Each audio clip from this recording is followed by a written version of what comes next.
जय गुरुदेव। देखते हैं आज कौन सा चैप्टर निकलता है।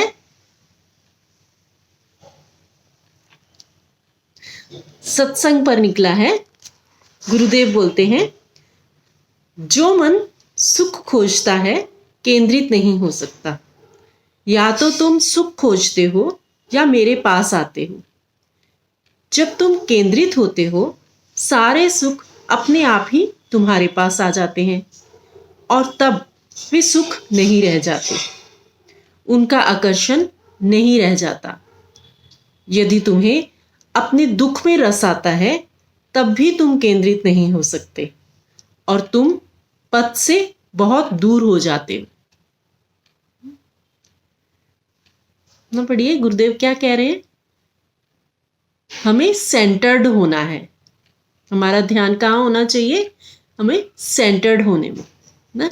मतलब सेंटर्ड होना मतलब किसी भी तरह का कुछ भी आए हमारी लाइफ में, चाहे सुख हो चाहे दुख हो, अप डाउन्स जैसे मर्जी आए लाइफ में, हमें सम रहना है। हर स्थिति में सम रहना है। जब हम सम रहना शुरू करते हैं तो सुख तो ऑटोमेटिकली ही हमारे पास आते हैं और सुख आते हैं पर हम उनमें सम रहना सीख लेते हैं तो कोई आकर्षण नहीं रहता है। हाँ, कि सुख सुख की चाहत ऐसा नहीं रहता है।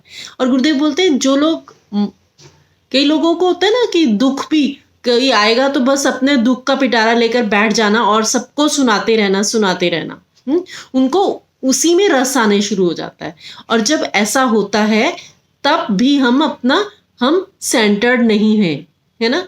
हमें दोनों स्थितियों में, चाहे सुख आए चाहे दुख आए, हमें दोनों स्थितियों में सम रहना है। सेंटर्ड होना सीखना है हमें। आगे कहते हैं गुरुदेव, जो मन सुख खोजता है या दुख में रस लेता है वह परम सुख को कभी प्राप्त नहीं कर सकता। यदि तुम सुख के पीछे भागते हो सत्संग को भूल जाओ। अपना समय क्यों व्यर्थ गवा रहे हो? कहते सुख के पीछे भी नहीं भागना, दुख के पीछे भी नहीं भागना, दुख में भी रस नहीं लेना ना। वही बात कि हमें सेंटर्ड रहना है। अगर दुख सुख को ही ढूंढ रहे हैं कि हर चीज में सुख मिले तो फिर भूल जाओ। फिर हम अपना समय जो सत्संग में फिर हम व्यर्थ कर रहे हैं अपना समय। हम कभी भी सुखी नहीं हो सकते हैं। आगे कहते हैं, तुम ईश्वर को किस प्रकार का समय देते हो? प्राय बचा खुचा समय, जब तुम्हें और कोई काम नहीं, कोई मेहमान के आने की संभावना नहीं, किसी शादी या दावत में जाना नहीं और कोई सिनेमा या सीरियल देखना नहीं। ऐसा समय तुम ईश्वर को देते हो, पर यह तो श्रेष्ठ समय नहीं है।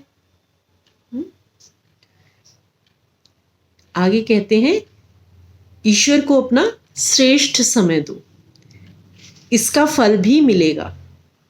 यदि तुम्हारी प्रार्थनाएं नहीं सुनी जा रही हैं तो कारण है कि तुमने अपना मूल्यवान समय प्रभु को नहीं दिया।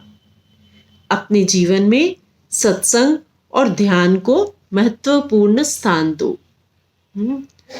तो ये हमारे ऊपर डिपेंड है। जैसा टाइम हम देंगे, अगर हम थर्ड क्लास टाइम दे रहे हैं तो भगवान भी फिर हमें थर्ड क्लास ही देगा, है ना।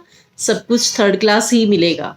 अगर हम फर्स्ट क्लास का टाइम देते हैं प्रभु को याद करने में, सत्संग में, भजन कीर्तन में, तो हमें फर्स्ट क्वालिटी का ही हमें सब कुछ मिलेगा लाइफ में।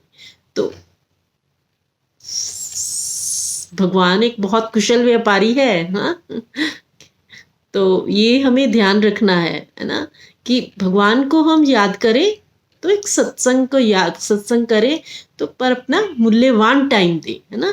सर्ली मॉर्निंग सबसे मॉर्निंग सुबह उठते ही अपनी साधना करें, है ना। भगवान को याद करें, तब प्राइम टाइम उनको दे सबसे पहले। तो फिर हमारी अपनी लाइफ में भी सब बढ़िया ही बढ़िया होगा, है ना। तो आज इतना ही करते हैं। जय गुरुदेव।